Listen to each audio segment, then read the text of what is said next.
আমাৰ সংস্কৃতি অসমীয়া। এতিয়া এই অসমীয়া শব্দটোৰ যদি পম খেদি যাওঁ তেতিয়া অসমীয়া বুলিলে কেৱল কোচ, কলিতা, ব্ৰাহ্মণ, গোহাঁই এই আমাৰ সচৰাচৰ আমাৰ যিখিনি মানুহ সেইখিনিক নুবুজায়। অসমীয়া মানে অসমখনৰ প্ৰথম ভূমিপুত্ৰ আছিল বড়োসকল, মেচ কছাৰীসকল, সোণোৱাল কছাৰীসকল। তাৰপিছত কোচ ৰজাসকলে ৰাজত্ব কৰিছিল। বিভিন্ন সময়ত বিভিন্ন ধৰণৰ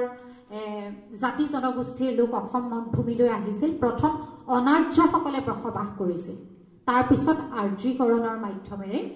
আৰ্যসকল আহিছিল। শিক্ষা দীক্ষাৰে আমাৰ সমাজখন স্বাক্ষৰিত কৰিছিল, পোহৰ কৰিছিল। তেতিয়াৰ পৰাই সংমিশ্ৰিত ৰূপত আমি অসমীয়া হিচাপে নিজকে স্বীকৃতি দি আহিছোঁ, পৰিচয় দি আহিছোঁ। এতিয়া অসমীয়া বুলি ক'লে আজিৰ পৰা আমি এইটো আমাৰ যিটো সীমাবদ্ধতা, সেই সীমাবদ্ধতাটো আমি দূৰ কৰিব লাগিব। আমি অসমীয়া বুলি ক'লে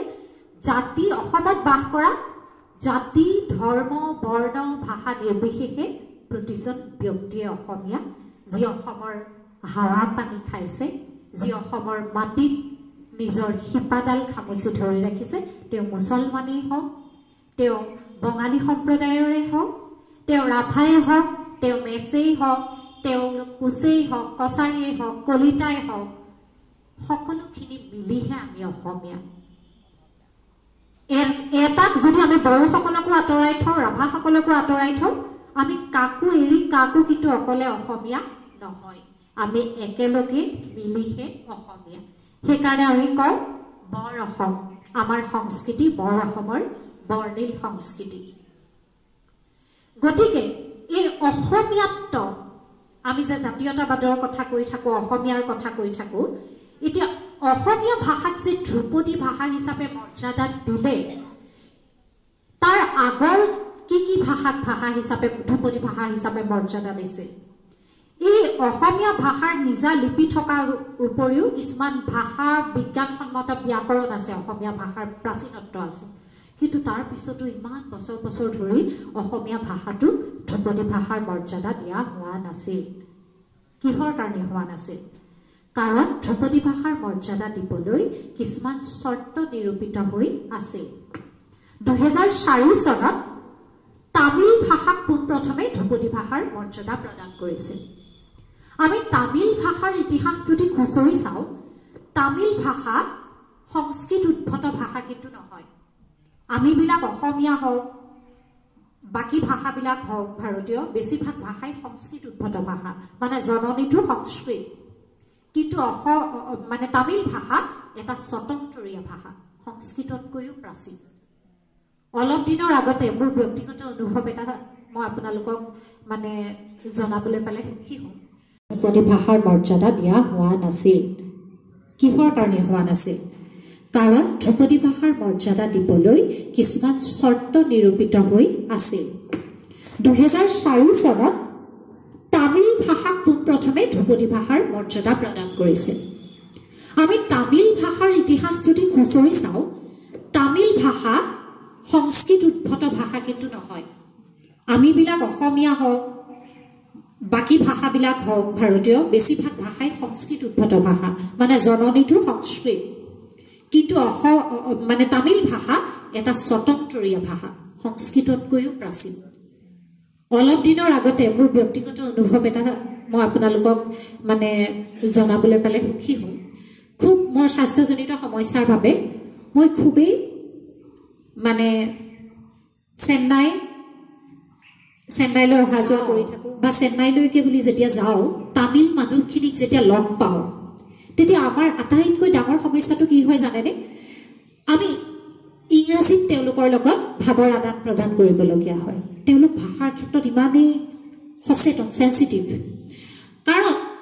নিজৰ ভাষাটোৰ প্ৰতি তেওঁলোকৰ ইমান প্ৰেম, ইমান ভাল পোৱা। তেওঁলোকে হিন্দী, মানে আমাৰ ভাৰতত ব্যৱহাৰ হোৱা একদম প্ৰধান ভাষাটোৱেই হৈছে হিন্দী ভাষা। তেওঁলোকে কিন্তু হিন্দী ভাষা নকয়। তেওঁলোকৰ যিহেতু এটা স্বতন্ত্ৰতা আছে, সক্ৰিয়তা আছে, তেওঁলোকৰ একেবাৰে সৰুৰ পৰা ওপৰলৈকে বেছিভাগেই তেওঁলোকে কি কৰে, পৰাপক্ষত তামিল ভাষাটোহে ব্যৱহাৰ কৰে। যাৰ কাৰণে আমি তাত গৈ পেলাই গুগল ট্ৰেন্সলেট ইউজ কৰিবলগীয়া হয় বহুতেতো বুজিয়ে নাপায় ইংৰাজী ক'বলৈ ইচ্ছা কৰে কিন্তু ইংৰাজীত হিন্দী ক'বলৈ যে একেবাৰে ইচ্ছা প্ৰকাশ নকৰে সেইকাৰণে আমি সচৰাচৰ তেওঁলোকৰ লগত ইংৰাজীত ভাৱৰ আদান প্ৰদান কৰিবলগীয়া হয় নহবা আমি আজিকালি যেহেতু আৰ্টিফিচিয়েল ইন্টেলিজেন্স AI যুগ গতিকে আমি গুগল ট্ৰেন্সলেটৰৰ জৰিয়তে তেওঁলোকক আমি ভাৱৰ আদান প্ৰদান কৰিবলগীয়া হয় আৰু কেতিয়াবা খোৱা বস্তু এটা আমি সাধাৰণ খোৱা বস্তু এটা হোটেল এখনত অৰ্ডাৰ কৰিবলৈ গ'লেও তেওঁলোকে তামিল ভাষাহে কয় ইমান ভাষাটোৰ প্ৰতি প্ৰেম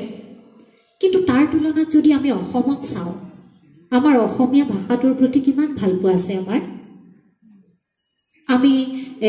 পশ্চিমীয়া সংস্কৃতিৰ পশ্চায়াত ৰূপান্তৰিত জগতৰ ৰূপান্তৰ এখনত ঘূৰি ফুৰো আৰু নিজৰ শিপাডালকে পাহৰি যাওঁ এটো আমাৰ সীমাবদ্ধতা 2004 চনত তামিল ভাষাই যেতিয়া ধ্ৰুপদী মৰ্যাদা লাভ কৰিলে তেতিয়া চৰ্ত আছিল 1000 বছৰীয়া লিখিত ইতিহাস থাকিব লাগিব তাৰ পিছত ল্যাঙ্গুৱেজ এক্সপাৰ্ট কমিটিয়ে সভাত সিদ্ধান্ত লৈছিল যে যিখিনি চৰ্তাৱলী তেওঁলোকে নিৰূপিত কৰিছিল সেই চৰ্তাৱলীৰ পৰা একেবাৰে প্ৰাচীনতম এটা স্বকীয় ভাষা তামিল ভাষাক ধ্ৰুপদী মৰ্যাদাৰ স্বীকৃতি দিয়া হ'ল তাৰ পাছত 2005 চনত কিছুমান নতুন চৰ্ত সংযোজিত হ'ল নতুন চৰ্তত কি হ'ল 1000 বছৰীয়া যিটো ইতিহাসৰ কথা সেই চৰ্তটো বহাই পেলাই 1500 পৰা 2000 বছৰীয়া ইতিহাস থাকিব লাগিব বুলি ক'লে মই সৰলকে বুজাই আছো দেই 1500 পৰা 2000 বছৰৰ পুৰণি ইতিহাস থাকিব লাগিব আৰু ক্ৰম বিৱৰ্তনৰ যিটো স্তৰ সেইটো বেলেগ বেলেগ হ'ব লাগিব বুলি ক'লে তাৰ পিছত যেতিয়া 2005 চনত ল্যাঙ্গুৱেজ এক্সপাৰ্ট কমিটি বহিল সেই চৰ্ত অনুসৰি আমাৰ জননী সংস্কৃত ভাষা ধ্ৰুপদী ভাষাৰ মৰ্যাদা প্ৰদান কৰিলে তাৰ পিছত 2005 পৰা 2008 লৈকে সাংঘাতিক এটা লেকুনা সাংঘাতিক এটা শূন্যতা কোনো ধৰণৰ ল্যাঙ্গুৱেজ এক্সপাৰ্ট কমিটি সভা বা বৈঠক বহা নাছিল তাৰ পিছত 2008 চনত আকৌ ল্যাঙ্গুৱেজ এক্সপাৰ্ট কমিটি বহিল আৰু নতুন কিছুমান চৰ্ত আৰোপ কৰা হ'ল আৰু গৱেষণাৰ ভিত্তিত সংস্কৃত আৰু তামিল আমি 2004 ত যেহেতু পাইছিলো তামিল প্ৰথম 2005 ত আমি পালো সংস্কৃত সেই দুটা ভাষাৰ উপৰিও কানাড়া আৰু তেলেগু ভাষাত ধ্ৰুপদী ভাষাৰ মৰ্যাদা প্ৰদান কৰিলে 2008 চনত সেই চৰ্তখিনি কিন্তু একেই থাকিল তাৰ পিছত 2013 চনত আকৌ ল্যাঙ্গুৱেজ এক্সপাৰ্ট কমিটিৰ বৈঠক বহিল চৰ্ত কিন্তু সলনি নহল মানে 1500 পৰা 2000 লৈকে সেই ইতিহাসৰ ধাৰাটোৱে থাকিব লাগিব আৰু ক্ৰমৰ বিৱৰ্তনৰ যিটো স্তৰ সেইটো বেলেগ বেলেগ হ'ব লাগিব এই দুটা চৰ্তই থাকিল আৰু তাৰ পাছত 2013 চনত মালায়ালাম যিটো ভাষা মালায়ালাম ভাষা কি কৰা হ'ল ধ্ৰুপদী ভাষাৰ মৰ্যাদা প্ৰদান কৰা হ'ল 2013 চনৰ পিছত 2014 চনত আকৌ ল্যাঙ্গুৱেজ এক্সপাৰ্ট কমিটি বহিল আৰু সেই একে চৰ্তৰে বিনিময়ত আমাৰ ভক্তি ভাষা উড়িয়া ভাষাটো কেনেকৈ আমাৰ ভগ্নী ভাষা হ'ব আমি পিছত ক'ম উড়িয়া ভাষাক ধ্ৰুপদী ভাষাৰ মৰ্যাদা প্ৰদান কৰা হ'ল 2014 চনত মানে আৰম্ভ হৈছিল গোটেই কালটো 2004 2005 2008 2013 2014 গতানুগতিকভাৱে এটো চলি থাকিল তাৰ পিছত 2014 পৰা 2024 লৈকে সুদীৰ্ঘ 10 বছৰৰ এটা দীঘলীয়া শূন্যতা সেই শূন্যতা এটা দীঘলীয়া পৰম্পৰাৰ শূন্যতা যে ল্যাঙ্গুৱেজ এক্সপাৰ্ট কমিটিৰ কোনো ধৰণৰ সভাই 10 বছৰ বহা নাছিল খুব দুৰ্ভাগ্যজনকভাৱে কিন্তু 2024 চনত সেইকেইটা হ'ল প্ৰাচীনত্ব একে থাকিব লাগিব 2004 চনত 1000 বছৰীয়া প্ৰাচীনত্বটো আছিল যাৰ ফলত তামিলে পাইছিল সেটো বহাই পেলাই 2005 ত কৰিলে 1500 পৰা 2000 লৈকে এতিয়া 2024 চনত 2000ৰ প্ৰাচীনত্বটো সেটো একেই থাকিল কিন্তু কি হ'ল ক্ৰম বিৱৰ্তনৰ স্তৰ এটা থাকিব লাগিব সেটো একেই থাকিল সেটো মতেটো অসমীয়া ভাষাই কেতিয়াবাই পালেহেঁতেন কিন্তু আৰু এটা নতুন চৰ্ত আৰোপ কৰিল তেওঁলোকে যে ঐতিহ্য হিচাপে এই ভাষাটো মানুহে গ্ৰহণ কৰিব লাগিব তেতিয়াহে ধ্ৰুপদী ভাষাৰ স্বীকৃতি লাভ কৰিব আৰু যিটো অৰিজিনেলিটিৰ অসমীয়া যদি আমি চাওঁ অৰিজিনেল মৌলিকত্ব হয়নে যিটো মৌলিকত্ব সেই মৌলিকত্বৰ ক্ষেত্ৰত কিছু সালসলনি হ'ল যে প্ৰাচীন গ্ৰন্থখিনি ধাৰ কৰা যদিও হয় তেতিয়াও কোনো ধৰণৰ অসুবিধা নহয় আন ভাষাৰ পৰা যদি ধাৰ কৰাও হয় তেতিয়াও কোনো অসুবিধা নহয় আৰু এটা নতুন চৰ্ত দিলে যে পদ্যৰ লগত গদ্যৰ সমাবেশো থাকিব লাগিব এটা ধাৰ কৰা বুলি কোৱাৰ লগে লগে আমাৰ মনটো কোচ খাই আহিল আমাৰ অসমীয়া ভাষাৰ এই ঐতিহ্য এইটোৱে নেকি ধাৰ কৰা নেকি আসলে নহয় এই অলপ সময়ৰ আগত আমাৰ উদ্বোধক ডাঙৰীয়াই চৰ্যাপদৰ কথা কৈ গৈছিল হয়নে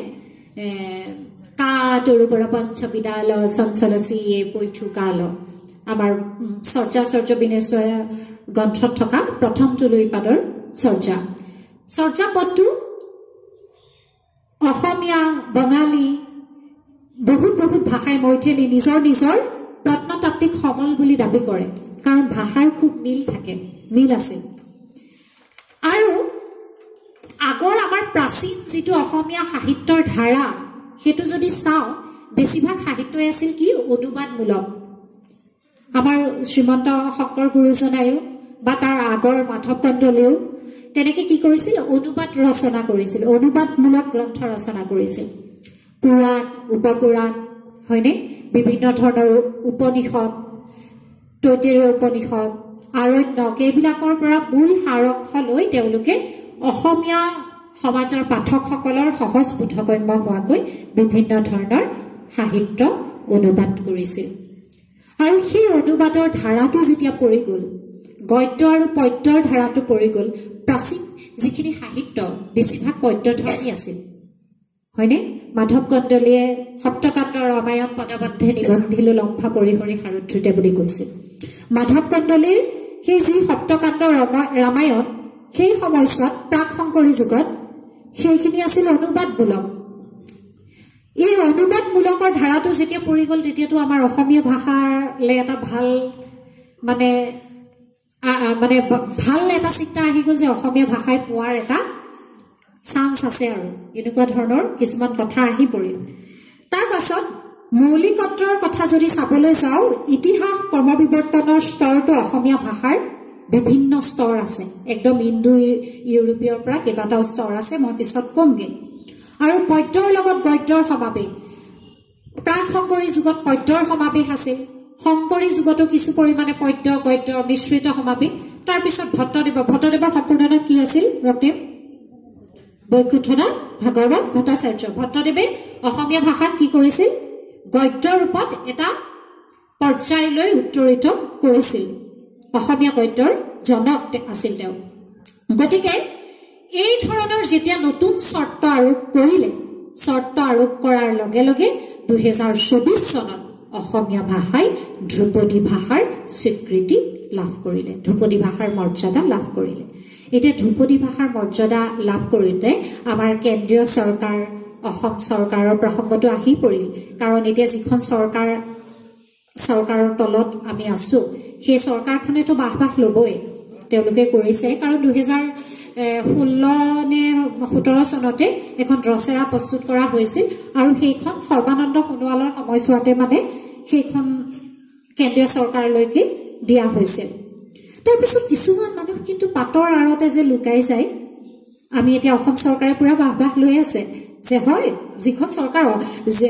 হিমন্ত বিশ্ব শ্ৰদ্ধাৰ মাননীয় মুখ্যমন্ত্ৰী ডক্টৰ হিমন্ত বিশ্ব শৰ্মাৰ নেতৃত্বাধীন চৰকাৰখনৰ সময়তেই হৈছে গতিকে সেইখন যিটো দলৰে চৰকাৰ নহওক যেতিয়া স্বীকৃতি লাভ কৰিব সেই দলটোৱে বাহ ল'বই বা সেই চৰকাৰখনৰ এটা তেওঁলোকে গৌৰৱ বুকুত পাতি লোৱাটো সেইটো স্বাভাৱিক কথা কিন্তু যদি আমি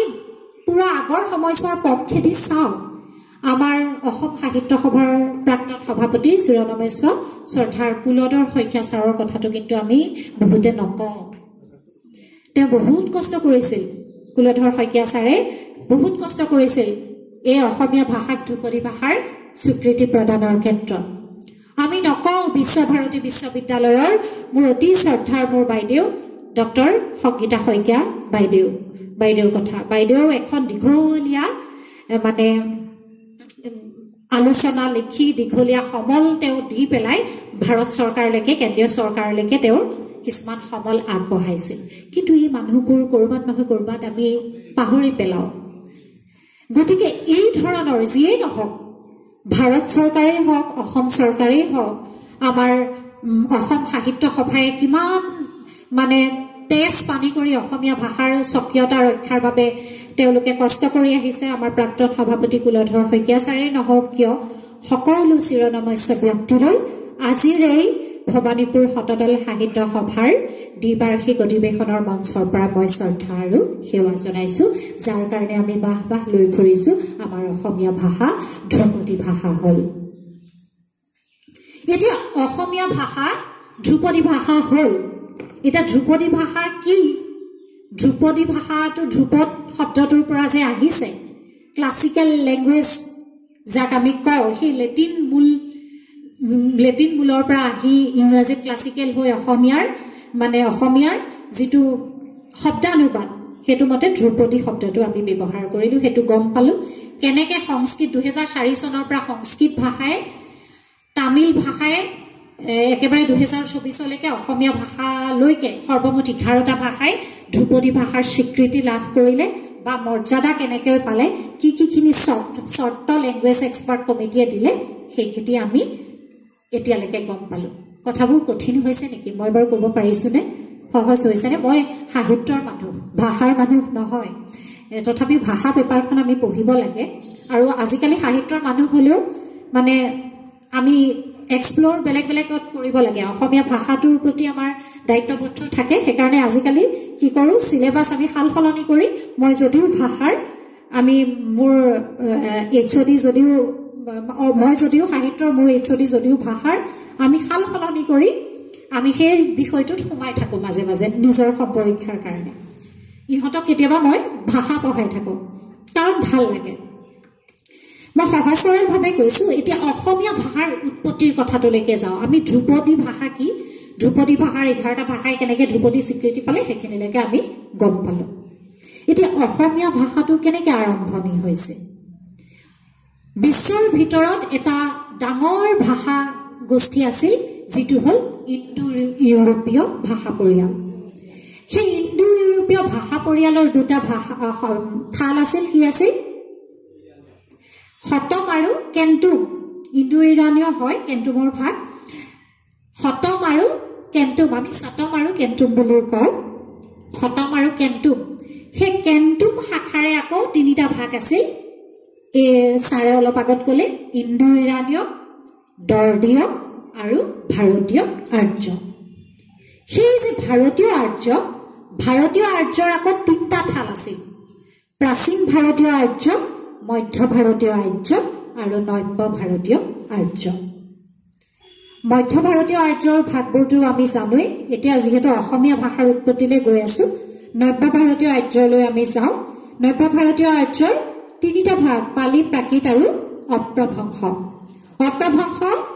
স্তৰটোৱে হৈছে আটাইতকৈ শেষৰটো স্তৰ আৰু সেই অপ্ৰভংশৰ বিভিন্ন অপ্ৰভংশ আছিল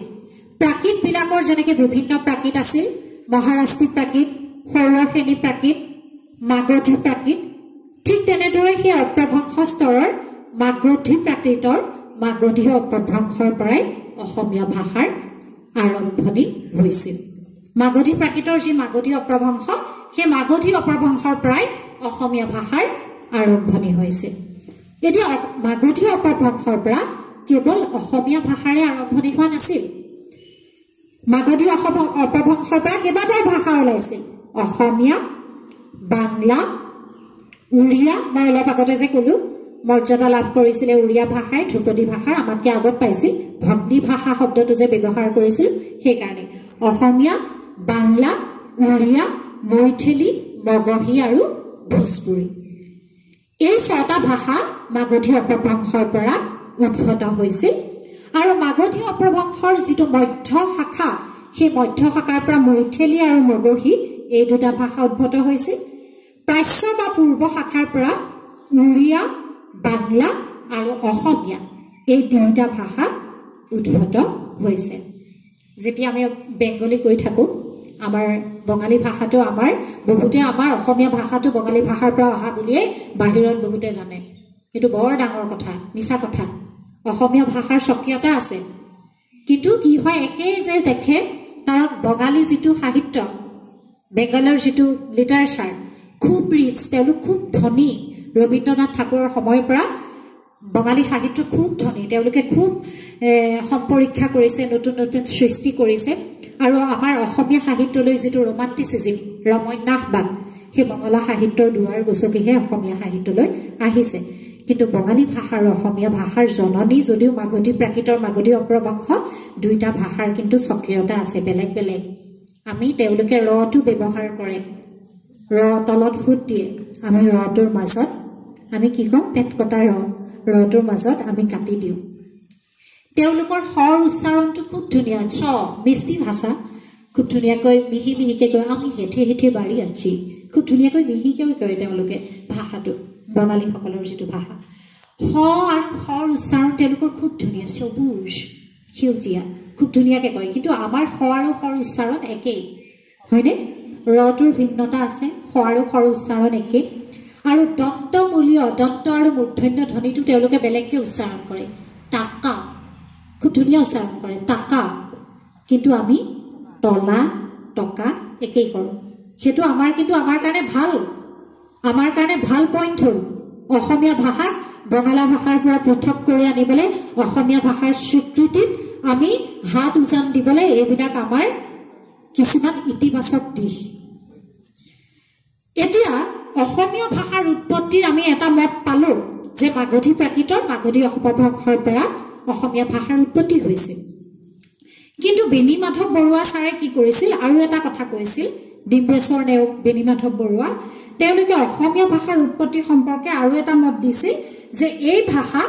কামৰূপী প্ৰাকৃত নামেৰে প্ৰাচীন কামৰূপ ৰাজ্যত বিকশিত অন্য এটা প্ৰাকৃতৰ পৰা উৎপত্তি হয়। কিন্তু বহুত ভাষাবিদে বা ভাষা পণ্ডিতে এই কথাটো নস্যাৎ কৰিলে, কি কাৰণে? কামৰূপী প্ৰাকৃতৰ কোনো প্ৰত্নতাত্ত্বিক সমল নাছিল। গতিকে সচৰাচৰ আমাৰ এই মাগধী প্ৰাকৃতৰ মাগধী অপভ্ৰংশৰ পৰাই যে অসমীয়া ভাষাৰ উৎপত্তি হ'ল, সেই কথাখিনি আমি গম পালোঁ। এতিয়া অসমীয়া ভাষাত বহুত প্ৰত্নতাত্ত্বিক সমল আছিল। কি কি সমল, সেইখিনিৰ কথা যদি আমি ভালকৈ ক'বলৈ যাওঁ,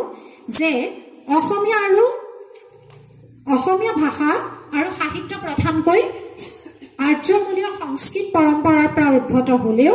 এই ভাষাৰ এক বিশাল অনাৰ্যমূলীয় উপাদান আছে। আমাৰ আৰ্যীকৰণ হৈছে, কিন্তু তাৰ আগত আমাৰ বড়োসকল, মিচিংসকল, ৰাভাসকল, দেউৰীসকলে আমাৰ ইয়াত নিৰনিপানীকৈ বাস কৰি আহিছে। তেওঁলোকৰ নিজস্ব বৰ্ণিল কিছুমান সংস্কৃতি আছে, তেওঁলোকৰ ঐতিহ্য আছে। গতিকে এই ঐতিহ্যৰ কথা যদি আমি ক'বলৈ যাওঁ, ব্ৰজাৱলী ভাষাৰ প্ৰসংগটো আহি পৰে। ব্ৰজাৱলী ভাষা শংকৰদেৱৰ সৃষ্ট। কি কাৰণে সৃষ্টি কৰিছিল শংকৰদেৱে সেই সময়ত? অসমীয়া ভাষাৰ মানে সহজবোধ, সংস্কৃত ভাষাটো বৈদিক এটা ভাষা। গতিকে বৈদিক ভাষা এটা সংস্কৃত উদ্ভূত শব্দ কিছুমান যেতিয়া তৎসম শব্দ প্ৰয়োগ কৰা হয়, তেতিয়া সেই শব্দবোৰ সৰ্বসাধাৰণ অনাখৰী মানুহবিলাকে বুজি নাপায়। সেইকাৰণে কি কৰিলে, সকলোৱে বুজি পোৱাকৈ, সৰ্বজন বোধগম্য হোৱাকৈ এই ব্ৰজাৱলী ভাষাটো তেওঁ সৃষ্টি কৰিলে। তাৰপিছত অসমীয়া ভাষাৰ নিজা লিপি আছে, কানাই বৰশী বোৱা লিপি, হয়নে? তাৰপিছত নগাজুৰি খনিকৰ গাঁৱৰ শিলালিপি, ডুবি তাম্ৰশাসন, নিধনপুৰ তাম্ৰশাসন। ডুবি আমাৰ একেবাৰে ওচৰত আছে, ইহঁতক এবাৰ লৈ যোৱাৰ কথা আছিল ডুবি চাবলৈ। নেক্সট আমি মেজৰলৈ যেতিয়া যাম, আমি ডুবি তাম্ৰশাসন চাবলৈ যাম। গতিকে ল'ৰা ছোৱালীবিলাকক এই বস্তুবোৰ লগত পৰিচয় যদি কৰি দিওঁ, তেতিয়া তেওঁলোক শিপাৰ পৰা বিচ্ছিন্ন নহয়। কাৰণ আমিবিলাক 90 দশকৰ বা 80 দশকৰ মানুহবিলাক আমি আমাৰ শিপাডাল খামুচিব অলপ জানো। এতিয়া আটাইতকৈ ডাঙৰ কথা, আমি যে মই অলপ দিনৰ আগত হায়দৰাবাদত ট্ৰেইনিং কৰি আহিছোঁ, যে আমি কেনেকৈ জেনজিক ডিল কৰিব লাগে। এইটো জেনেৰেশ্যন বৰ বেলেগ জেনেৰেশ্যন। আকৌ ভয় লগা মানে তোমালোকক বেয়া দৃষ্টিত কোৱা নাই দেই ৰক্তিম নিকুঞ্জ, মানে তোমালোক বহুত ভাল, কিন্তু তোমালোকৰ দৃষ্টিভংগী শিপা বিচ্ছিন্ন যাতে নহয়, সেইকাৰণেহে এই কথাখিনি কোৱা হৈছে। আজি যে তোমালোকক মই মোৰ লগত লৈ আহিছোঁ মিটিংখনলৈ, তাৰ বহুত কথা আছে। কাৰণ এতিয়া জেনেৰেশ্যন জেনজি, আমি মিলেনিয়ামত পঢ়োঁ, তাৰপিছত লাহে লাহে এতিয়া আলফা জেনেৰেশ্যন, নতুন জীৱীৰ আহিব, তাৰপিছত বিটা জেনেৰেশ্যন। এই কিছুমান বস্তু শিপাডালৰ পৰা আমাৰ ল'ৰা ছোৱালীবিলাক বহুত যেন আঁতৰি গৈছে। এই বস্তুটো আমাৰ বোধ হয়। গতিকে আমাৰ দায়িত্ব আছে, আমাৰ হাতখন ধৰি থকা যেনেকৈ অগ্ৰজসকলৰ দায়িত্ব আছিল, তেনেকৈ আমাৰো দায়িত্ব আছে এই নতুন প্ৰজন্মক আমি কেনেকৈ শিকাম। তেওঁলোকক কেনেকৈ আমি মটিভেট কৰিম, তেওঁলোকক কেনেকৈ আমি নতুন চিন্তাৰে উৎসাহিত কৰিম নিজৰ ভাষাটোৰ প্ৰতি, নিজৰ সাহিত্যৰ প্ৰতি সেই জাতীয়তাবাদী মনোভাৱ এটা বা দায়িত্বশীল মনোভাৱ এটা গঢ়ি তুলিব পাৰিম। তাৰপিছত যদি আমি চাওঁ অসমীয়া ভাষাৰ ক্ষেত্ৰত হিউৱেন চাঙৰ টোকাটোৱে বহুত কামত দিছিল। হিউৱেন চাঙে অসমলৈ অহাৰ পিছত চীনা পৰিৱেশত হিউৱেন চাঙে অসমীয়া ভাষা সম্পৰ্কত যথেষ্টখিনি টোকা লিখি থৈ গৈছিল। সেই টোকাখিনি কিন্তু আমাৰ অসমীয়া ভাষাৰ ইতিবাচক দিশ কিছুমান প্ৰত্নতাত্ত্বিক সমল। কানাই বৰশী বোৱা লিপি, নগাজৰি খনিকৰ গাঁৱৰ লিপি যথেষ্ট ঐতিহ্য আছে, যথেষ্ট দীঘলীয়া ইতিহাস আছে অসমীয়া ভাষাৰ। তাৰপিছত আমাৰ যিখিনি মহাকাব্য, পুৰাণ, উপপুৰাণ সেইবিলাকতো অসমীয়া ভাষাৰ যথেষ্ট সমল আছে। অসমীয়া বহুত শব্দ সম্ভাৰ তাত সোমাইছে। তেতিয়া উদ্ভৱ কালৰ পৰা লিপিৰ যিটো পৰম্পৰা বা কথন পৰম্পৰা, এই পৰম্পৰাই ঐতিহাসিক, সমাজতাত্ত্বিক, সাংস্কৃতিক বা ধৰ্মীয় দিশত অসমীয়া ভাষাৰ স্বকীয়তা এটা ঘোষণা কৰিছে। এতিয়ালৈকে 5টা খণ্ডত অসমীয়া ভাষাৰ আমি প্ৰস্তাৱিত পূৰ্ণাংগ ইতিহাস এটা দাবী কৰিব পাৰোঁ। যিহেতু কৈছিল চৰ্তত কৰ্মবিৱৰ্তনৰ স্তৰ থাকিব লাগিব, বেলেগ বেলেগ স্তৰ আমিতো পালোৱেই। ইণ্ডো ইউৰোপীয়ৰ পৰা একেবাৰে ভাৰতীয় আৰ্যৰ পৰা একেবাৰে পালি প্ৰাকৃত অপভ্ৰংশৰ পৰা একেবাৰে মাগধী প্ৰাকৃতৰ মাগধী অপভ্ৰংশলৈকে আমাৰ বেলেগ বেলেগ সময়ত বেলেগ বেলেগ ভাষাৰ স্তৰ আছে। ভাষাৰ কথাবোৰ অলপ নিৰহ, সাহিত্যৰ কথা নিচিনা নহয়। শুনি আমনি লাগিলেও এইটো যিহেতু ক'ব লাগিব, অলপ আমি ভাল বেলেগ কথালৈ যাম পাছত। গতিকে সেই মানে প্ৰথম খণ্ড প্ৰত্ন অসমীয়া এটা স্তৰ, যিটো আমি উদ্ভৱ কালৰ পৰা দ্বাদশ শতিকালৈকে আমি নিৰূপণ কৰিব পাৰোঁ। তাৰপিছত প্ৰথম খণ্ডত আমি অসমীয়া লিপিৰ কথাখিনি ক'ব পাৰোঁ, অসমীয়া লিপিৰ ইতিহাসৰ কথাখিনি ক'ব পাৰোঁ, চৰ্যাপদৰ কথা ক'ব পাৰোঁ, শ্ৰীকৃষ্ণ কীৰ্তনৰ কথা ক'ব পাৰোঁ, ৰামাই পণ্ডিতৰ শূন্য পুৰাণৰ কথা ক'ব পাৰোঁ। তাৰপিছত তৃতীয় খণ্ডত আমি প্ৰত্ন অসমীয়া ভাষা বা উদ্ভৱকালৰ অসমীয়া ভাষাৰ ইতিহাসৰ কথা ক'ব পাৰোঁ। তৃতীয় খণ্ডত প্ৰাচীন অসমীয়া ভাষাৰ ইতিহাস, যিটো ত্ৰয়োদশ শতিকাৰ পৰা একেবাৰে ষষ্ঠদশ শতিকাৰ শেষলৈকে, মানে প্ৰাক শংকৰী প্ৰাক বৈষ্ণৱ যুগৰ পৰা একেবাৰে ব্ৰিটিছসকলৰ নহয়, মানে শংকৰী যুগলৈকে। প্ৰাক শংকৰী মানে শংকৰৰ আগৰ, আৰু শংকৰী যুগটো যিটো আমাৰ একেবাৰে স্বৰ্ণ যুগ বুলি কোৱা হয় অসমীয়া যুগ বিভাজনত, সেইখিনিলৈকে আমি ধৰিব পাৰোঁ। আৰু চতুৰ্থ খণ্ডত ধৰিব পাৰোঁ মধ্যযুগৰ পৰা সপ্তদশ শতিকাৰ পৰা, মানে একেবাৰে অৰুণোদয়লৈকে, ঊনবিংশ শতিকাৰ আৰম্ভণিলৈকে বা ব্ৰিটিছৰ ৰাজত্বকাললৈকে। তাৰপিছত পঞ্চম খণ্ডত আমি ধৰিব পাৰোঁ আধুনিক অসমীয়া ভাষাৰ ঊনবিংশ শতিকাৰ পৰা মানে একেবাৰে বৰ্তমানলৈকে, ঊনবিংশ শতিকাৰ শেষৰ পৰা এতিয়া বৰ্তমান অৰ্থাৎ সাম্প্ৰতিকলৈকে আমি এইটো এটা স্তৰ ধৰিব পাৰোঁ। গতিকে আমি গম পাই গ'লোঁ যে অসমীয়া ভাষাৰ কেইবাটাও স্তৰ, ক্ৰমবিৱৰ্তনৰ স্তৰ আছে। এতিয়া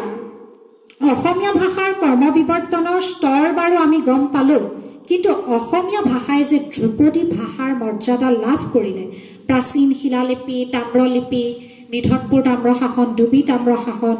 বা বিভিন্ন ধৰণৰ ঐতিহাসিক সমলে বা ভাস্কৰ বৰ্মাৰ ৰাজত্বকালত হিউৱেন চাঙৰ টোকাৰে যিখিনি আমি প্ৰত্নতাত্ত্বিক সমল দেখুৱাব লাগে সেইখিনি দেখুৱালোঁ, আৰু অসমীয়া ভাষাই 2024 চনত ধ্ৰুপদী ভাষাৰ মৰ্যাদা লাভ কৰিলে। এতিয়া ধ্ৰুপদী ভাষাৰ মৰ্যাদা লাভ কৰাৰ ফলত আমাৰ কি কি লাভ হ'ব? আমি যে কৈ আছোঁ ধ্ৰুপদী ভাষা পালোঁ, আমি গৌৰৱময় অসমীয়া জাতি, আমি গৌৰৱান্বিত হোৱা উচিত। আমিনো কি কৰিব লাগিব? ধ্ৰুপদী ভাষা পালেনো আমাৰ কি লাভ হ'ব জানোনে? আমি ধ্ৰুপদী ভাষা লাভ কৰিলে কি হ'ব? ৰাজ্যৰ ভাষিক জনগোষ্ঠীসমূহৰ মাজত অসমীয়া ভাষাই পূৰ্বাপৰ চলি অহা মৰ্যাদাৰে অবিতৰ্কিতভাৱে জ্যেষ্ঠ ভাতৃৰ ভূমিকা পালন কৰিব। এতিয়া যদি আমি চাবলৈ যাওঁ, মই কোচ সম্প্ৰদায়ৰ ছোৱালী, মোৰ মা কলিতা, মোৰ দেউতা কোচ, আৰু ঠিক তেনেদৰে মই মানে মিশ্ৰিত, কোচ আৰু কলিতাৰ মিশ্ৰিত এটা মানে তেজ কঢ়িয়াইছোঁ মই। ঠিক তেনেদৰে আজিকালি সংমিশ্ৰণ ঘটিছে, বিভিন্ন বিবাহ সূত্ৰে বিভিন্ন ধৰণৰ সংমিশ্ৰণ আমাৰ মাজত হৈ গৈছে। গতিকে সেই ধৰণেৰে কি হ'ব? আমাৰ প্ৰত্যেকৰে কিছুমান ভাষাৰ কালিকা আছে, বড়োসকলে বড়ো ভাষা কয়, মিচিংসকলে মিচিং ভাষা কয়, ৰাভাসকলে ৰাভা ভাষা কয়। আমাৰ ওচৰৰে অৰুণাচলৰ ভাষা গোষ্ঠীৰ লোকসকলে আমাৰ লগত সংযোগ স্থাপন কৰিবলৈ সংযোগী ভাষা অৰুণামিজ ব্যৱহাৰ কৰে। তাৰপিছত অৰুণামিজ বা নেফামিজ বুলি ক'ব পাৰোঁ আমি। তাৰপিছত নগা ভাইসকলে অসমীয়াসকলৰ লগত সংযোগী ভাষা হিচাপে নাগামিজ ব্যৱহাৰ কৰে। অলপ অলপ মানে সৰু ল'ৰা ছোৱালীয়ে যেনেকৈ কথা কয় খুব তেনেকৈ খুব ধুনীয়াকৈ তেওঁলোকে অৰুণাচলীসকলে অৰুণামিজ, নাগালেণ্ডৰসকলে নাগামিজ ব্যৱহাৰ কৰে। এতিয়া অৰুণামিজ আৰু নাগামিজ হ'ল সংযোগী ভাষা, হয়নে? চবৰে একোটা নিজা ভাষা আছে। ভাষা এটা মানে কি হয়? ভাষা এটা খুব ঠাই বিশেষে পৰিৱৰ্তন হয়। আমি যে ভাগ কৰি থাকোঁ, উজনি নামনি, একেখন অসমতে আমি যে ভাগ কৰি থাকোঁ, উজনি অসম নামনি অসম, আচলতে চবৰে ভাগ লাগে। এতিয়া মই মাজুলীৰ ছোৱালী, মই যিখিনি ভাষা কৈ থাকোঁ তাতকৈ মোৰ বিয়া হৈছে লখিমপুৰলৈ, তাৰ ভাষাটো অলপ হ'লেও বেলেগ হ'ব, তেওঁলোকৰ শব্দ অলপ হ'লেও বেলেগ হ'ব। আপোনালোকে নাভাবিব যে নামনি অসমতেহে এনেকুৱা ভাষা হয়। আমাৰ নামনি অসমৰ ল'ৰা ছোৱালীখিনি আমাৰ এটা আটাইতকৈ ইতিবাচক দিশ আছে, আমাৰ ল'ৰা ছোৱালীকেইটাই কথিত ভাষা ক'লেও লিখাত কেতিয়াও ভাষাত ভুল নকৰে দেই। এইটো একদম বহুত ডাঙৰ কথা, লিখাত কেতিয়াও ভাষাত ভুল নকৰে। মই একোটা কথিত ভাষা আছে, যেনেকৈ বড়োসকলৰ কথিত ভাষা আছে, ৰাভাসকলৰ আছে, মিচিংসকলৰ আছে, সেই মেচ কছাৰীসকলৰ আছে, মটকসকলৰ আছে। মই নজনাকৈ মই যদিও কোচ ৰাজবংশী, আচলতে আমাৰ অৰিজিনেলিটিটোতো নামনি সৰভোগৰ ছাইডে বহুত কোচ মানুহ আছে। কোচ ৰাজবংশী ভাষাটো মই নিজেই নাজানো, দুৰ্ভাগ্যবশতঃ শিকিব লাগিব। কোচ ৰাজবংশীৰ ওপৰত অধ্যয়ন কৰি আছোঁ। কিন্তু প্ৰত্যেকৰে এটা নিজা নিজা ভাষা থাকে, স্বকীয়তা থাকে। কিন্তু তাৰ ওপৰৰ আমাৰ ছাতিটো হ'ল অসমীয়া ভাষা। গতিকে সেই অসমীয়া ভাষাতে আমি মান্য ৰূপত অসমীয়া ভাষাটো আমি চবেই ব্যৱহাৰ কৰোঁ। মৰাণ মটকসকলে জাং জাং খাং খাং যিমান ব্যৱহাৰ কৰিলেও লিখিত ৰূপত আমি শুদ্ধ অসমীয়াটোৱে লিখিব লাগিব। কিন্তু মোৰ ইমানেই সৌভাগ্য যে সেই উজনি অসমত জন্মগ্ৰহণ কৰা ছোৱালী এজনী চাকৰি সূত্ৰে মই নামনি অসমখনত মানে ভাষাটো মই শিকাৰ সুযোগ পালোঁ। মই ইমান ভাষা শিকিছোঁ, মানে ইমান মানে নিজকে ইমান শিকাব পাৰিছোঁ। ভাষা এটা শিকাটো বৰ ডাঙৰ এটা কলা, আৰ্ট। আমাৰ ল'ৰা ছোৱালীবিলাকে যেতিয়া কচোন নিজৰ ভাষাত, বৰপেটা ভাষাটোত কথা ক'ব সিহঁতে বেয়া পায়। মই সুধি থাকোঁ বাল্টিটো কি কয়? ধামা। তাৰপিছত আৰু বহুত শব্দ আছে। যেতিয়া মোৰ মনত পৰিছে, আমাৰ 4th চেমত নে 6th চেমত মই পঢ়াই আছিলোঁ আমাৰ নিৰ্মল প্ৰভা বৰদলৈ বাইদেউৰ মৰ্মান্তিক কবিতাটো পঢ়াই আছিলোঁ। জিৰিক জিৰিককৈ ডাঙৰীৰ কথা কৈ আছিলোঁ, সেই বিৰিয়াডালৰ কথা কৈ আছিলোঁ। বিৰিয়াডাল যেতিয়া শব্দটো কৈ আছিলোঁ, মই নিজে শিকি আছোঁ দেই। বৰপেটা ভাষাত মই কথা কওঁ, আপোনালোকৰ ওচৰত মই অকণমান লাজো পাব পাৰোঁ, কাৰণ টিউনটো আহোঁতে অকণমান সময় লাগে। 7 বছৰ মই বৰপেটাত আছোঁ আৰু লাহে লাহে আহি গৈছে। আৰু মোৰ বেছিকৈ এতিয়া বৰপেটা ভাষাই ওলায়। মই কাৰোবাৰ ঘৰত মানুহ ঢুকালে এই মৰ্চেদে জাচা দিব যাব আহিছোঁ, এনেকৈ কৈ পেলাওঁ। ক'ব নোৱাৰাকৈ মোৰ ভাষাটো কিন্তু এইটোৱে ওলাই যায়। কাৰণ ভাষা এটা এনেকুৱা, কাৰণ মোৰ পিছৰ প্ৰজন্মই মোৰ যদি সন্তান হয় এইটো ভাষাই ক'ব। কাৰণ মই যিখিনি ঠাইত জন্মগ্ৰহণ কৰিছোঁ, জন্মস্থান আৰু কৰ্মস্থান মানুহৰ একেই। এই ঠাইখিনিতে মই মৰি যাম এদিন। গতিকে এই ঠাইখিনিৰ হাৱা পানী বা পাৰিপাৰ্শ্বিক অৱস্থা, ভাষা এটা মই উঠুলি বহুতে এইটো ভাষাই শুনি আছোঁ 7 বছৰ কাল। গতিকে স্বাভাৱিক মই এইটো ভাষাই কৈ পেলাম। ক'ব নোৱাৰাকৈ মোৰ মাত লগৰ সলনি জাচা বুলি আহি যাব, ক'ব নোৱাৰাকৈ মোৰ বাল্টিটো ধামা বুলি আহি যাব, ক'ব নোৱাৰাকৈ মই কৈ পেলাওঁ নালগে দে।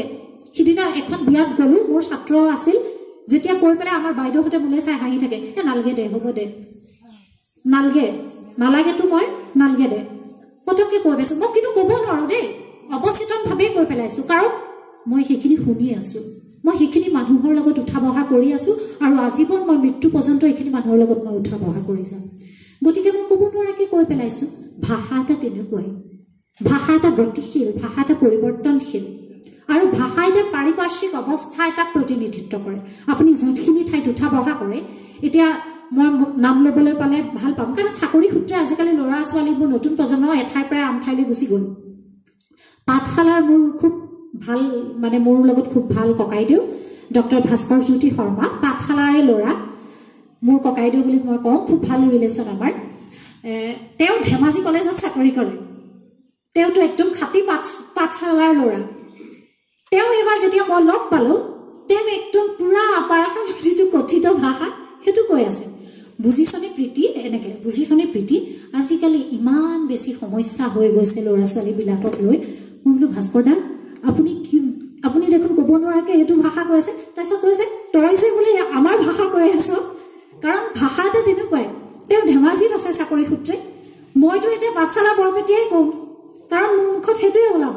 গতিকে তেনেকৈ ভাষা এটাৰ পাৰিপাৰ্শ্বিকতাটো মানে নিৰ্ভৰ কৰে ভাষা এটাৰ ওপৰত এতিয়া এইখিনি মই অকণমান মনটো ভাল লগাবলৈ বা ভাষাটো যিহেতু এটা জটিল বিষয় নিৰস বিষয় এই কথাখিনি মই ক'লোঁ সেই বিৰিয়া পাতৰ কথা যেতিয়া ক'লোঁ মোৰ ল'ৰা ছোৱালীকেইটা মুখলৈ চাই এনেকৈ ৰৈ আছে বিৰিয়া মই তাৰপিছত বৰ্ডত ডিজিটেল বৰ্ডখনত মই আঁকি দিছোঁ বিৰিয়া যে মনত পৰিছেনে তহঁতৰ আইতা ককাহঁতে যে খেতি কৰে তাৰপিছত ধানখিনি যে লৈ আহে ডাঙৰি লৈ আহে তেতিয়া এডাল মাৰি লৈ আহে ন মাৰি লৈ আহে সেই মাৰিডালৰ কথা কৈ আছোঁ যিটো আমি মান্য অসমীয়াত বিৰিয়া বুলি কওঁ আচলতে সেইটো কি বুলি কয় ইয়াত হোলাবাৰী বুলি কয় হোলাবাৰী মই ভাবি আছোঁ মোৰ ল'ৰা ছোৱালীকেইটাই কিয় মানে সংযোগ কৰিব পৰা নাই মই বোলো কচোন লাজ নকৰিবি ময়ো শিকি আছোঁ তহঁতেও মোৰ পৰা শিকি আছ বাইদেউ এইটো হোলাবাৰী বুলি কয় কোৰটো কোদাল বুলি কয় মই সিহঁতৰ পৰা ইমান সমৃদ্ধ হৈছোঁ ইহঁতৰ পৰা মই শিকি থাকোঁ মাজে মাজে আৰু যেতিয়া মই হোলাবাৰী বুলি কৈছোঁ সিহঁতৰ মুখত হাঁহি ওলাই গৈছে অঁ বাইদেউ হোলাবাৰী অঁ বাইদেউ কোদাল এই সৰু সৰু শব্দবোৰ কি কাৰণে শিকিছোঁ মই মোৰ নতুন প্ৰজন্মৰ কাৰণে শিকিছোঁ কাৰণ তেতিয়া সিহঁতে বাচি নিজক কবিতাটোৰ মাজত সোমোৱাব পাৰিছে সিহঁতৰ শৈশৱটোলৈ উভতি যাব পাৰিছে কাৰণ শব্দৰ লগত বহুত কথা আছে আমি বৰপেটা কথিত ভাষাটো আমি কিমান সমৃদ্ধ ভাষা আমি নিজেই নাজানো কানাই পাৰ কৰা হে বেলি পৰিল ছায়া নষ্ট হৈল দধিৰ ভাটা বজাৰ গ'ল বয়া বাজাৰ বয়া ক'ব নোৱাৰাকৈ সোমাই গ'লনে চবেই গাই থাকে গোটেই অসম জুৰি কানাই পাৰ কৰাহে গাই থাকে কিন্তু বয়া বাজাৰ ক'ৰ পৰা সোমালে বৰপেটা আমাৰ কামৰূপেই মানে এতিয়াহে বৰপেটা নলবেৰা এনেকৈ ভাগ হৈছে আগতেতো এইটো একদম কামৰূপী উপভাষা গতিকে ক'ব নোৱাৰাকৈ আমি আমাৰ ভাষাটো আমি নিজক শ্ৰদ্ধা কৰিব নাজানো আমাৰ ইয়াত উপস্থিত আছে ভৱানীপুৰৰ শ্ৰদ্ধাৰ সাংবাদিক মোৰ ককাইদেউ প্ৰশান্ত দাই কিন্তু যিটো বৰপেটা ভাষাত কবিতা লিখি থাকে মই এদিন প্ৰশান্ত দাক কৈছোঁ প্ৰশান্ত দা আপোনাৰ কবিতা এটা কিন্তু বৰপেটা ভাষাত মই গোৱাৰ মৰসাহ কিন্তু কৰিম আমি কথা পাতি থাকোঁ তেওঁ খুব চৰ্চা কৰি আছে বৰপেটা ভাষাৰ ওপৰত কিন্তু আমি নিজৰ বস্তুখিনিকে যদি আমি শ্ৰদ্ধা কৰিব নাজানো তেনেহ'লে কি হ'ব ইমান আমাৰ এটা ধুনীয়া কথিত ভাষা আছে মান্যত আমি অসমীয়াটো চবেই লিখিম কিন্তু এই কথিত ভাষাটোৱে ক'ব নোৱাৰাকৈ অসমীয়া ভাষাৰ ইতিহাসক সমৃদ্ধ কৰিছে আগতে মাৰ লগত মাজুলীত থাকোঁতে মই গাই আছিলোঁ ইয়াত প্ৰথম যেতিয়া মই মহাবিদ্যালয়ত যোগদান কৰিছোঁ শ্ৰদ্ধাৰ মোৰ এজন মানে আমাৰ সহকৰ্মীয়ে মোক সুধিলে প্ৰীতি ক্লাছত চলি আছেনে মই বোলো চলি আছে ক্লাছ চলি আছে ছাৰ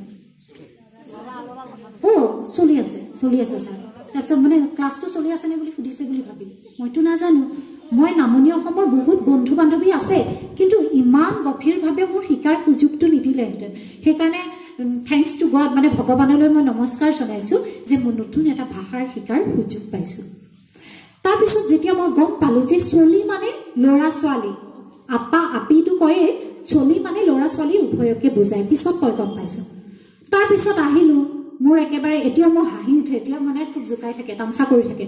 বৰপেটাত আমাৰ তামচাটো খুব বেছি নহয় তামচা কৰি থাকে আমাৰ কেণ্টিনৰ স্বত্বাধিকাৰী কুমুদ কা আৰু তেতিয়া আমাৰ লাইব্ৰেৰীত আছিল আমাৰ অমল কা চবেই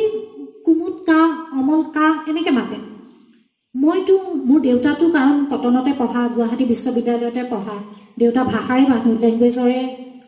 মানে অধ্যাপক আছিল মাজুলী মহাবিদ্যালয়ত তাৰপিছত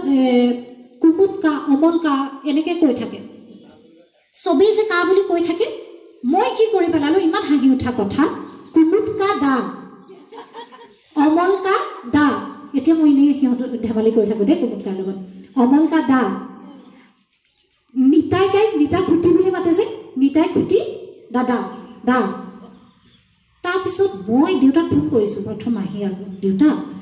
মানে হেৰি ইয়াত নামবোৰ অলপ আনকমন পাইছোঁ মই জানো বৰপেটা ভাষাত তুমি মোক শিকাই পঠাইছিলা নলবাৰী আৰু বৰপেটা ভাষাটো জানে কাৰণ মোৰ দেউতাৰ বন্ধু প্ৰমথেশ বায়ন খুব বেষ্ট ফ্ৰেণ্ড মানে প্ৰমথেশ খুৰা নিৰঞ্জন খুৰাহঁত বৰপেটাৰ দেউতা কেইবাবাৰো বৰপেটাত আহিছে মই চাকৰিৰ আগতে কিন্তু কেতিয়াও বৰপেটাত অহা নাছিলোঁ বঙাইগাঁৱলৈ গৈছিলোঁ ট্ৰেইনত সৰুপেটা দেখি গৈছিলোঁ তাৰপিছত মই দেউতাই মোক শিকাই পঠিয়াইছে জ্বালাটো কিছুমানে ভজনক কয় আমাৰ ইয়াত জ্বালাই কয় তাৰপিছত আৰু হেৰি এইটো কি চফৰে আম এইবিলাক শব্দ সৰু সৰু শব্দ কিছুমান মই দেউতাৰ পৰা শিকিছোঁ দেউতাৰ ভাষাৰে মানুহ আৰু দেউতাই নামনি অসমৰ ভাষাটো বহুতেই জানে কাৰণ নামনি অসমৰ তেওঁ গীতানগৰতে ডাঙৰ হোৱা আৰু নামনি অসমৰ বহুত বন্ধু তেওঁ আছে এতিয়া মইতো নাজানো মইতো মাজুলীতে জন্ম ল'লোঁ জেবিত পঢ়িলোঁ তাৰপিছত গুৱাহাটী বিশ্ববিদ্যালয় আহিলোঁ যেতিয়া মই সুধিলোঁ নামবোৰ অলপ আনকমন পাইছোঁ মই দেউতা কুমুদকা দা অমল কা এই কাটো দেউতাই ইমান হাঁহিছে মানে এতিয়াও ৰস কৰে মোৰ লগত কুমুদ কা মানে ককাই দিওঁ কাটো নহয় নাম নহয় কুমুদ নামটো অমল এনেকৈ কৈছে তাৰপিছত দেউতাই মোক বুজাই দিলে খুটিটো কি কয় কিবা কি কয় তাৰপিছৰ পৰা মই তাৰপিছত ভাবিলোঁ ন মই শিকিব লাগিব এতিয়া মই নিজকে খুব সমৃদ্ধ বুলি ভাবোঁ যি এটা দুটা শিকিছোঁ প্ৰথম আমাৰ মানে অধ্যক্ষ ডক্টৰ বীৰেনসিং ৰাজ ছাৰৰ ওচৰতে মই ভুলে শুদ্ধই কিন্তু বৰপেটা কৈছোঁ ছাৰৰ লগত মই বৰপেটাত কথা পাতোঁ একমাত্ৰ ছাৰৰ লগত কথা পাতোঁ আমাৰ সৰুপেটা বজাৰৰ মানুহখিনিৰ লগত মই বৰপেটাত কথা পাতোঁ আমাৰ মহাবিদ্যালয়ৰ মানুহখিনিৰ লগত মই বৰপেটাত কথা পাতোঁ গতিকে সেই ভাষা এটাৰ ক্ষেত্ৰত আমি ক'ব নোৱাৰাকৈ ভাষা এটা বৰপেটা ভাষা এটাই আমাক কিন্তু সমৃদ্ধ কৰিছে অৱদান আছে কিন্তু দেই অসমীয়া ভাষালৈ আমি যে গাই থাকোঁ শংকৰ গুৰু আমাৰে মাধৱ গুৰু আমাৰে লুকাই আছা দেখা নেদা মণি কুটৰ ভিতৰে শংকৰ গুৰু আমাৰে নামঘৰত ঘৰৰ মানে সেৱা কৰা ঠাইত যেতিয়া মাৰ লগত গাই আছিলোঁ চাপৰি বজাই শংকৰ গুৰু আমাৰে কেতিয়াও ভবাই নাছিলোঁ নেদাটোনো ক'ৰ পৰা আহিল গাই আছিলোঁ কিন্তু এই এতিয়া মোৰ 31 বছৰ বয়সত মই গম পাইছোঁ বৰপেটালৈ আহি যে নেদাটো ক'ৰ পৰা আহিল নেদাটো বৰপেটা উপভাষাৰ পৰা আহিছে নেদা হয়নে লুকাই আছা দেখা নেদা নিদিয়া দেখা তুমি নিদিয়া নেদা শব্দটো গতিকে অসমীয়া ভাষাত বৰপেটাই হওক কামৰূপী উপভাষাৰ কিমান শব্দ সম্ভাৰ সোমাই পৰিছে আমাৰ কিমান আমি আকৌ ক'বলৈ লাজ কৰোঁ নিজৰ ভাষাটো আমি বৰপেটা কথিত ভাষাত কাম কৰিবলৈ লাজ কৰোঁ ক'বলৈ লাজ কৰোঁ মই নতুন জেনেৰেশ্যনক সদায় গালি পাৰি থাকোঁ সেইটো কাৰণে আমি লাজ কৰোঁ কিন্তু আমাৰ স্বকীয়তা আছে নিজস্বতা আছে আমি চৰ্চা কৰিব লাগে এতিয়া ধ্ৰুপদী ভাষাৰ মৰ্যাদা লাভ কৰাৰ লগে লগে অসমীয়া ভাষাই এই যিবোৰ উপভাষা আছে বা এই যিবোৰ বড়ো তাৰপিছত ৰাভা মিচিং এই সকলোবিলাকৰ ওপৰত ছাতি এটাৰ দৰে জ্যেষ্ঠ ভাতৃৰ ভূমিকা পালন কৰাৰ যিটো নিশ্চিতি সেইটো একদম নিকটকটীয়া হৈ গ'ল ধ্ৰুপদী ভাষাৰ মৰ্যাদাৰ লগে লগে ৰাজ্যৰ ভাষিক জনগোষ্ঠীসমূহক লৈ মাতৃভাষাক লৈ এচাম তথাকথিত উচ্চ শিক্ষিত লোকৰ যি উদাসীনতা হীনমান্যতা নিকৃষ্ট মনোভাৱ আমাৰ অসমীয়া আমাৰ ল'ৰাই ইংৰাজীতহে কথা ক'ব জানে অসমীয়া নাজানে খুব গৌৰৱেৰে কয় কিন্তু লাজ যে নাপায় ইংৰাজী ক'ব জানে হিন্দী ক'ব জানে অসমীয়া ভাষাটো ভালকৈ ক'ব নাজানে কিমান লাজ লগা কথা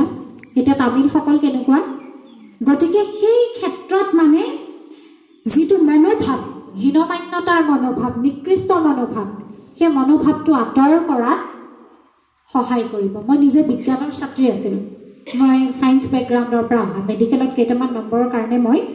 আহি পেলাই অসমীয়া ভাষাই অধ্যয়ন কৰি পেলালোঁ লিটাৰেচাৰতে গুচি গ'লোঁ মই তেতিয়া যেতিয়া অসমীয়া ভাষাটো অধ্যয়ন কৰিলোঁ অসমীয়া ভাষা অধ্যয়নৰ যিটো সোৱাদ যিটো তৃপ্তি সেই তৃপ্তিয়ে বহুতখিনি কথা মোক শিকাইছে যাৰ কাৰণে আজি মই এইখিনি ঠাইত আপোনালোকৰ দৰে জ্যেষ্ঠ ব্যক্তিৰ ওচৰত কথা কোৱাৰ মৰসাহ কৰিছোঁ মোৰ ধৃষ্টতা নাই ৰামকৃষ্ণ তালুকদাৰ ছাৰৰ আগত মোৰ কথা কোৱাৰ ধৃষ্টতা নাই ৰবীন দাস শ্ৰদ্ধাৰ ডাঙৰীয়াৰ ওচৰত মোৰ কথা কোৱাৰ ধৃষ্টতা নাই তেওঁলোক বয়সেৰে অভিজ্ঞতাৰে মোতকৈ বহুত পুষ্ট কিন্তু বিশেষভাৱে অসমীয়া সাহিত্যৰ শিক্ষক হোৱাৰ বাবে অসমীয়া ভাষাৰ শিক্ষক হোৱাৰ বাবে এই কথাখিনি মই কৈছোঁ তাৰপিছত ভাষিক জনগোষ্ঠীসমূহৰ মাজত যি হীনমান্যতাৰ ভাৱ আছিল অসমীয়া আমুখে অসমীয়া মিডিয়ামত নপঢ়াওঁৱে ল'ৰা ছোৱালীক সেই হীনমান্যটো ধ্ৰুপদী ভাষাৰ স্বীকৃতিৰ লগে লগে অকণমান এক্সপ'জাৰ পাইছে অসমীয়া ভাষাই সেইটো হীনমান্যতাটো দূৰ কৰাত সহায় কৰিব আৰু অসমৰ তুলনামূলকভাৱে কম জনসংখ্যাৰ জনগোষ্ঠীয় মাতৃভাষাভাষীৰ লোকসকলে স্ব-ইচ্ছাৰে তথা সশ্ৰদ্ধাৰে ৰাজ্যিক আৰু সংযোগী ভাষা হিচাপে অসমীয়া ভাষা ব্যৱহাৰ কৰিবলৈ বাধ্য হ'ব যাৰ কাৰণে এতিয়া যিমান বাহিৰৰ পৰা শিক্ষক নাহক বাহিৰৰ শিক্ষক আছে বাধ্য অসমীয়া ক'বই লাগিব আমি কাৰণ অসমীয়াগিৰি দেখোঁ আমি তামিলত চেন্নাইত গ'লে যেতিয়া আমি ইংৰাজী তামিল ক'বই লাগিব শিকিবই লাগিব বাহিৰৰ বেলেগ ঠাইত গ'লে যেতিয়া আমি বেলেগ ভাষা শিকিবই লাগিব অসমত থাকি অসমৰ হাৱা পানী খাই বাহিৰৰ পৰা আহিলেও অসমীয়া ক'বই লাগিব অসমীয়া শিকিবই লাগিলে ঠেলাৱালা হওক ৰিক্সাৱালা হওক মাৰোৱাৰী সম্প্ৰদায়ৰ মানুহ হওক যিয়ে নহওক সেইটো অসমীয়াগিৰি আমাৰ মাজত থাকিব লাগিব আৰু সেইটোৰ ক্ষেত্ৰত ধ্ৰুপদী ভাষাৰ মৰ্যাদাই আমাক আৰু শক্তিশালী কৰি তুলিলে ৰাষ্ট্ৰীয় আৰু আন্তঃৰাষ্ট্ৰীয় স্তৰত অসমীয়া ভাষা সাহিত্য সংস্কৃতিৰ গুৰুত্ব আৰু মৰ্যাদা বৃদ্ধি পাব কৰাৰ পিছত তেওঁ কি কৰিলে নিজে আকৌ ভাৰত চৰকাৰলৈ লিখিলে বা এডভাৰটাইজিং কোম্পানীটোলৈ লিখিলে শুদ্ধ অসমীয়াত আমি এতিয়া সেই সচেতন বাণীখিনি আমি শুদ্ধ অসমীয়াত শুনো গতিকে সেই কিছুমান কথা মানে আমাৰ মানে পৰিৱৰ্তন সাধন হৈছে যেতিয়াৰ স্বীকৃতি লাভ কৰিছে অসমীয়া ভাষাই ধ্ৰুপদী ভাষাৰ মৰ্যাদা আৰু এয়া আমাৰ বাবে উপযুক্ত সময় জাতিটোৰ বাবে অতিকে গুৰুত্বপূৰ্ণ সময় আমি আমাৰ ভাষাটোৰ প্ৰতি শ্ৰদ্ধাশীল হোৱা উচিত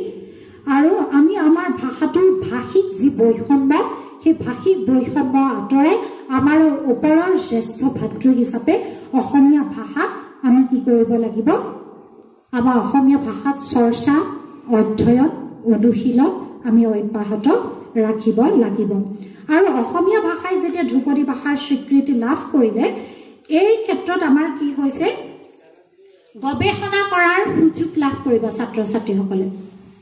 আৰু কেন্দ্ৰীয় বিশ্ববিদ্যালয়বিলাকত ধ্ৰুপদী ভাষাৰ অধ্যয়ন কেন্দ্ৰ এটা নিশ্চিতভাৱে স্থাপিত হ'ব তাৰ তেওঁলোকে কিছু আৰ্থিক অনুদান পাব যিবিলাকে ধ্ৰুপদী অসমীয়া ভাষাৰ ওপৰত অধ্যয়ন কৰে গৱেষণা কৰে বা অনুশীলন কৰে তেওঁলোকৰ ক্ষেত্ৰত এটা কেন্দ্ৰ স্থাপন হ'ব সেইটো আমাৰ কাৰণে খুব ইতিবাচক দিশ কাৰণ যোগ্য পণ্ডিত মণ্ডলীৰ বৌদ্ধিক সহযোগিতা বা এই ধৰণৰ পদক্ষেপে আমাৰ নতুন প্ৰজন্মক ভাষাটোৰ প্ৰতি কি কৰিব শ্ৰদ্ধাশীল কৰি তুলিব গতিকে আমাৰ যথেষ্ট কৰণীয় আছে আমাৰ যথেষ্ট মানে কৰিবলগীয়া আছে অসমীয়া ভাষা উন্নতি সাধিনী সভা অভাষা যেতিয়া গঠন হৈছিল জোনাকী যুগৰ ত্ৰিমূৰ্তি হেমচন্দ্ৰ গোস্বামী তাৰপিছত চন্দ্ৰকুমাৰ আগৰৱালা আৰু লক্ষ্মীনাথ বেজবৰুৱা তেওঁলোকেই কিন্তু অসমীয়া ভাষাক এটা নতুন মৰ্যাদাৰ ফালে নতুন দিশৰ উন্মুকনিৰ ৰোমান্টিচিজিমৰ উন্মুকনিৰ মাজেৰে এটা নতুন দিশলৈ লৈ গৈছিল জ্যোতিপ্ৰসাদ আগৰৱালা অনা অসমীয়া মানুহ হয়নে ক'ৰ ৰাজস্থানৰ পৰা আহিছিল অনা অসমীয়া মানুহজন একেবাৰে হাড়ে হিমজুৱে অসমীয়া হৈছিল কিমানখিনি তেওঁৰ কথাৰে মই আৰম্ভ কৰিছোঁ অসমীয়া ভাষা জগত সভালৈ যাব উজ্জ্বল কহিনুৰ পিঠি হাঁহি জ্যোতিৰো পাব কিমান ভাল পাইছিল অসমীয়া ভাষাটোক কিন্তু আমি অসমতে জন্মগ্ৰহণ কৰি অসমীয়া হাৱা পানী খাই আমি অসমীয়া ভাষাটোৰ প্ৰতি শ্ৰদ্ধাশীল হ'ব নোৱাৰোঁনে আমি ভুলতে ভুল কৰি থাকোঁ হৰ্ষৌকাৰ ভুলটো শব্দটো আমি কি ব্যৱহাৰ কৰিব লাগে হৰ্ষৌকাৰ কেতিয়াবা লিখি পেলাওঁ দীৰ্ঘৌকাৰ লাভ কৰিলে তাৰ কিছুমান মৌলিকত্ব আছে সংস্কৃতৰ দন্ত আৰু মূৰ্ধন্য ধ্বনিৰ উচ্চাৰণৰ পাৰ্থক্য আমাৰ মুক্ত বঙালীত যেনেকৈ আছে টাকা আমাৰ টকা তলা একেই তালব্য হ মূৰ্ধন্য হ দন্ত হ আমি একেটা হয় আমি সেউজীয়া কৈ থাকিলে তাৰপিছত আৰু যদি আমি বেলেগ হয় শব্দটো কওঁ আমি স উচ্চাৰণ একেই কৰোঁ সম্বন্ধবাচক বিশেষ শব্দত পুৰুষ অনুযায়ী আমি বিভিন্ন প্ৰত্যয় ব্যৱহাৰ কৰোঁ লিংগ গঠনত বেলেগ বেলেগ শব্দ যোগ কৰি আমি পুলিংগ স্ত্ৰীলিংগ নিৰ্দেশ কৰোঁ আমাৰ অসমীয়া ভাষাতে সভাপতিটো সভানেত্ৰী হয় শিক্ষকটো শিক্ষয়িত্ৰী হয় লিংগৰ ভিন্নতা আছে ব্যক্তিগতভাৱে মই লিংগৰ ব্যৱহাৰটো ভাল নাপাওঁ যিহেতু কাৰণ কোনো প্ৰফেশ্যনত লিংগটো ব্যৱহাৰ কৰাটো উচিত নহয় আচলতে সভাপতি সেইটো এটা পদবী বা পোষ্টৰ ক্ষেত্ৰত শিক্ষয়িত্ৰীৰ কোনো প্ৰয়োজন নাই অধ্যাপক তাত কোনো অধ্যাপিকা বুলি বিশেষণ কৰাৰ প্ৰয়োজন নাই কাৰণ এতিয়া জেণ্ডাৰ ডিছক্ৰিমিনেশ্যন হৈ যায় অলপ গতিকে সেই বস্তুটোৰ ওপৰতো আমি সচেতন হ'ব লাগিব আকৃতি অনুসৰি বিভিন্ন নিৰ্দেশনাত্মক প্ৰত্যয় যোগ কৰা মানে প্ৰত্যয় প্ৰয়োগ কৰিব লাগিব ক্ৰিয়াৰ লগত ন যোগ হৈ ন মূল ক্ৰিয়াৰ আদিস্বৰ অনুযায়ী মিলি যায় এইবিলাকে আমাৰ কিছুমান ইতিবাচক দিশত যথেষ্ট দীঘলীয়া হৈ গৈছে অসমীয়া ভাষা এনেকুৱা এটা ইতিহাস সমৃদ্ধ ভাষা ইয়াৰ প্ৰাচীনত্ব ইমান বেছি যে কৈ থাকিলে আৰু মুখখন বন্ধ কৰিব নোৱাৰি শেষ নহয় বহুত ক'বলগীয়া আছে কিন্তু এতিয়া এখন কথাই কৈ পেলালোঁ ছুটি কৰিবলগীয়া হৈছে আপোনালোকে চাগে বৰ আমনি পাইছে মানে আমনি এইকাৰণে ভাষাটো বৰ নিৰহ বস্তুটো বুজি পাইছেনে ভাষাটো খুব নিৰহ কাৰণে আমি কি কৰোঁ ভাষাৰ কথা শুনি ইমান ভাল নাপাওঁ কিন্তু আমাৰ দায়িত্ব আৰু কৰণীয় আছে মই এই মঞ্চৰ পৰা ইয়াত বহি থকা প্ৰতিজন মোৰ বিজ্ঞ জ্যেষ্ঠ ব্যক্তিক শ্ৰদ্ধা সহকাৰে জনাম যে আজিৰ এই যে আপোনালোকে বক্তৃতা অনুষ্ঠানটো পাতিলে মই যিখিনি জানো আপোনালোকৰ লগত আলোচনা কৰিলোঁ আপোনালোকৰ পৰা বহুত কিবা কিবি লৈ গ'লোঁ হয়নে গতিকে তেনেধৰণৰ মাজেৰে আমি ভাষা এটাৰ চৰ্চাটো অব্যাহত ৰাখিব লাগে ভাষা এটাক নিৰ্দিষ্ট পৰ্যায়লৈ উত্তৰণৰ বাবে আমি সদায় চেষ্টা কৰিব লাগে আৰু নিজৰ ভাষাত লিখা মেলা অধ্যয়ন অনুশীলন বা গৱেষণা ইত্যাদি কৰি থাকিব লাগে তাৰ মাধ্যমেৰেহে এটা ভাষাই উপযুক্তভাৱে শক্তিশালী হৈ প্ৰকৃত ভাষাৰ মৰ্যাদা লাভ কৰিব নহবা পালি প্ৰাকৃত আৰু সংস্কৃত ভাষাৰ দৰে অসমীয়া ভাষা এটাও কেতিয়াবা মানে পাহৰণিৰ গৰ্ভত লীন হৈ যাব অসমীয়া ভাষাটো বুলি আমাৰ একো নাথাকিব গতিকে এই সদিচ্ছাৰে আজিৰ উপস্থিত থকা ইমান পৰে মোৰ কথাখিনি শুনি থকা ব্যক্তিসকলক মই ধন্যবাদ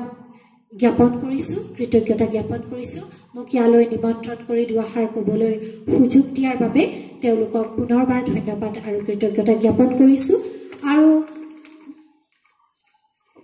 আহি পেলাই মই শুনিলোঁ যে চিৰচেনেহী মোৰ ভাষা জননী খুব ধুনীয়াকৈ তেওঁলোকে পৰিৱেশন কৰিছে শুদ্ধভাৱে গতিকে তাৰ দুটা লাইনেৰেই মই আজিৰ বক্তৃতাটো সামৰণি মাৰিব বিচাৰিছোঁ যিহেতু সাহিত্য সভাৰ শাখা সাহিত্য সভাৰ মঞ্চ গতিকে সেই গীতটোৰ দুআষাৰি যদি মই পৰিৱেশন নকৰোঁ তেতিয়া মোৰ সেইটো সীমাবদ্ধতা যেন বোধ হ'ব চিৰচেনেহী মোৰ ভাষা জননী আই ধন্যে পুণ্যে হৃদ পাৱনী আই ধন্যে পুণ্যে হৃদ পাৱনী চিৰচেনেহী মোৰ ভাষা জননী ৰূপকৰ জ্যোতিপ্ৰসাদ আগৰৱালাই কোৱাৰ দৰে অসমীয়া ভাষাই জগত সভালৈ যাব উজ্জ্বল সুজ্জ্বল কহিনুৰ বৃদ্ধি হাঁহি জ্যোতিৰূপা হ'ব এই আপ্তবাক্যশাৰীৰেই এই মঞ্চৰ পৰা মই বিদায় ল'ব বিচাৰিছোঁ পুনৰবাৰ আপোনালোক সকলোকে মোৰ শ্ৰদ্ধা আৰু নমস্কাৰ জ্ঞাপন কৰিছোঁ আৰু ভবানীপুৰ শতদল শাখা সাহিত্য সভাৰ উত্তৰোত্তৰ কামনা কৰিছোঁ চিৰচেনেহী মোৰ ভাষা জননী